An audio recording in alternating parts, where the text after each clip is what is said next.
Всем привет! В этом видео я покажу, как злоумышленники могут получить доступ к вашему серверу через SSH. И самое главное, как вы можете защититься от таких атак. Оставайтесь до конца, где я расскажу об эффективных методах защиты, включая настройку двухфакторной аутентификации. Все команды, которые будут использованы в данном видео, я выложу в телеграм-канале, ищите ссылку под видео. Для начала заглянем в логи, чтобы увидеть, как в реальном времени кто-то пытается подключиться к нашему серверу. JournalCTL — это инструмент для просмотра логов.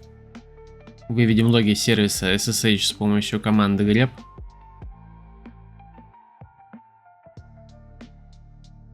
Сейчас вы видите данные о работе сервиса SSH в реальном времени, включая информацию о неудачных попытках аутентификации. Но нас особенно интересует эта строка: неудачная попытка ввода пароля для root с указанного IP-адреса. Подобрать пароль к серверу без базовой защиты — это вопрос времени, и сделать это можно довольно быстро. Сейчас мы увидим, какие пакеты приходят на сервер во время сканирования открытых портов. TCP-Dump — это инструмент для перехвата и анализа пакетов.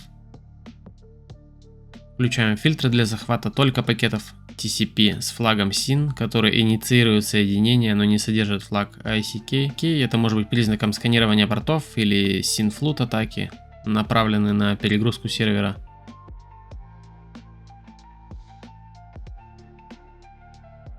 Все эти пакеты — это прямые или косвенные признаки сканирования вашего сервера и сбора данных об открытых портах, версии операционной системы, версиях служб и другой информации.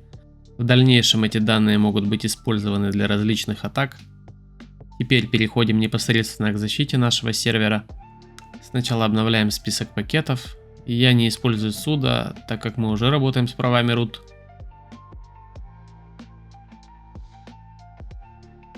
Затем обновляем все пакеты, добавив параметр для автоматического подтверждения установки.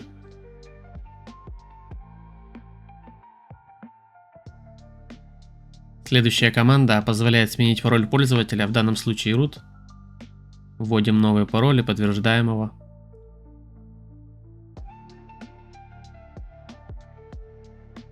Теперь создаем нового пользователя user.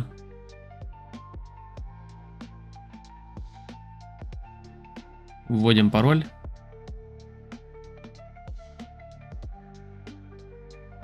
Дальше просто нажимаем Enter на каждый вопрос. И в самом конце подтверждаем все. Добавляем user в группу sudo. Это необходимо, чтобы он мог выполнять команды с правами администратора.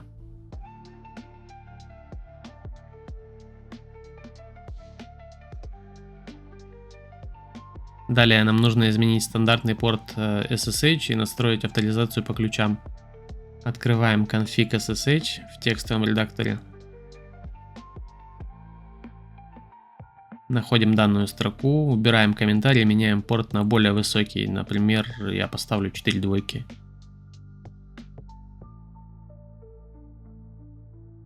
Затем находим данную строку и меняем yes на no, чтобы запретить вход для root через SSH. Сохраняем файлы, выходим из редактора. Переходим на пользователя user. Создаем директорию SSH для хранения ключей. Устанавливаем права доступа на директорию SSH.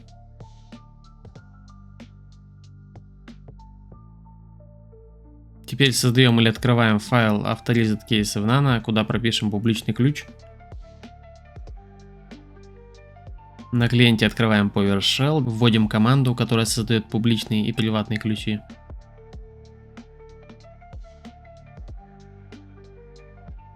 Здесь нажимаем Enter, чтобы сохранить ключи по умолчанию и в стандартное место. Затем придумываем и вводим пароль для защиты приватного ключа.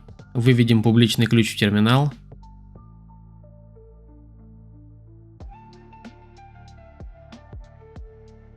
Копируем его и вставляем на сервере в файл Authorized Case. Сохраняем, закрываем. Устанавливаем права на файл Authorized Case.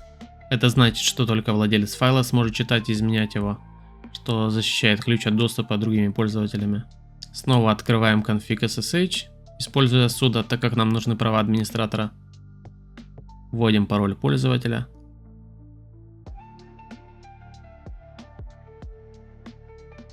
Находим данную строку, убираем комментарий и меняем на No. Это отключает вход по паролю, оставляя доступ только по ключам. Перезапускаем SSH. Выходим из-под пользователя User и закрываем терминал.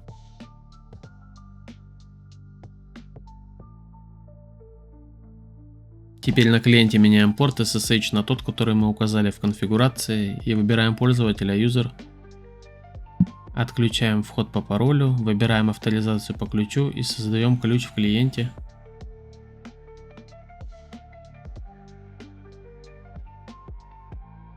В поле Private Key необходимо вставить приватный ключ. Для этого переходим в терминал клиента, в моем случае PowerShell, и выводим в терминал приватный ключ. Копируем приватный ключ и вставляем его в поле Private Key. Нажимаем Connect, вводим парольную фразу от нашего ключа.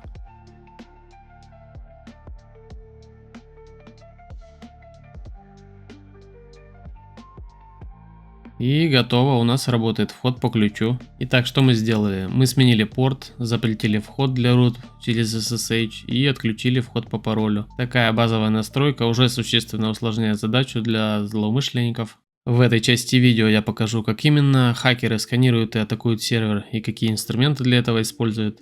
Я использую Parrot.os в VirtualBox. Итак, открываем терминал. Как я уже говорил, любая атака начинается со сбора информации. Сейчас мы этим и займемся. Nmap — это один из самых популярных инструментов для сканирования сетей. Запускаем Nmap для сканирования подсети на наличие хостов с открытым портом SSH. Нам нужны права root, поэтому добавляем перед командой sudo. Как видим, в результате мы получаем информацию о хостах, которые ответили на пинг, и о том, открыт ли на них 22 порт. Кстати, при таком сканировании сервера получают те же пакеты, которые мы перехватывали и анализировали ранее. Теперь запускаем Nmap для сканирования диапазона портов на одном IP-адресе с указанием версий служб и операционной системы. В результате сканирования мы видим, что на этом хосте открыт SSH, HTTP, а также мы получили версии служб и ядра системы. Пробуем подключиться по SSH, чтобы убедиться, что на данном IP действительно работает SSH. Все работает, хотя это не исключает возможности, что перед нами honeypot. Теперь у нас есть IP-адрес и порт SSH, осталось узнать пароль. Предположим, что сервер не защищен и позволяет доступ для root по SSH. Для подбора пароля нам понадобится словарь, к примеру, вот этот. Запускаем Hydra. Hydra — это мощный инструмент для перебора паролей.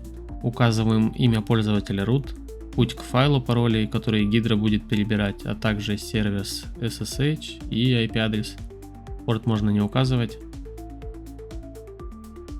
Запускаем перебор.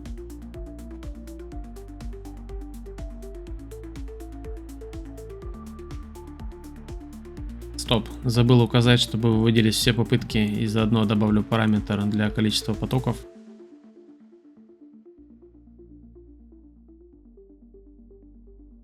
Перебор начался, сейчас вы видите, какие пароли Hydra пробует для SSH.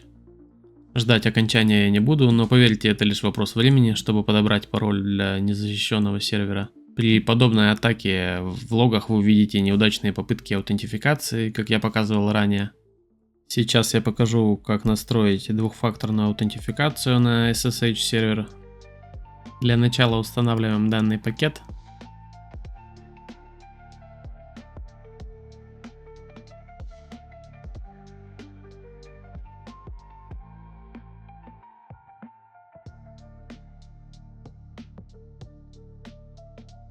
Открываем конфиг SSH.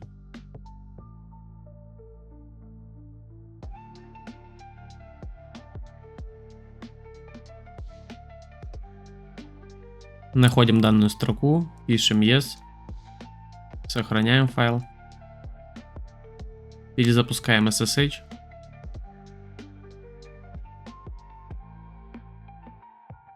Теперь необходимо настроить данный пакет. Здесь просто подтверждаем. У нас появился секретный ключ и QR-код. Открываем приложение Google Аутентификатор на телефоне или у кого-то на компьютере, может быть. Теперь необходимо добавить QR-код в приложение. Я буду использовать секретный код. Жмем «Добавить». Теперь необходимо ввести код из приложения. Здесь у нас появились резервные коды, их лучше куда-нибудь записать.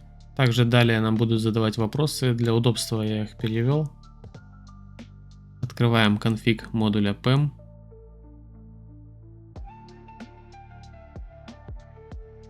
Под этой строчкой необходимо подключить пакет для двухфакторной аутентификации.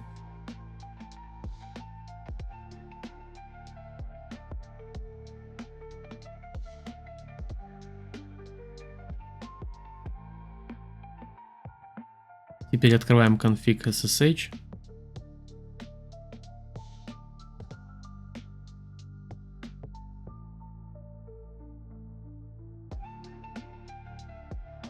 Находим данную строчку, пишем Yes.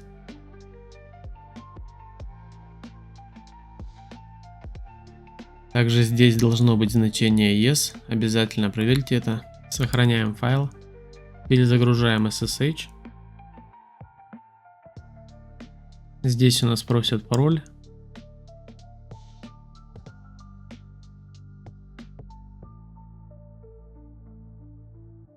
В данном случае нам необходимо перезапустить сервер.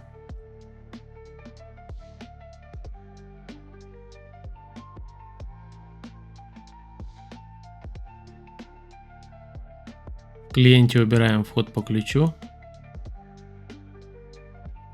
Вот у нас запрашивает временный код. Вводим его и жмем «Продолжить». Итак, мы удачно зашли. Еще раз напоминаю, все команды, которые использовались в данном видео, я выложу в своем телеграм-канале. Ссылка будет под видео. Подписывайтесь, чтобы не пропустить новые видео. Пока!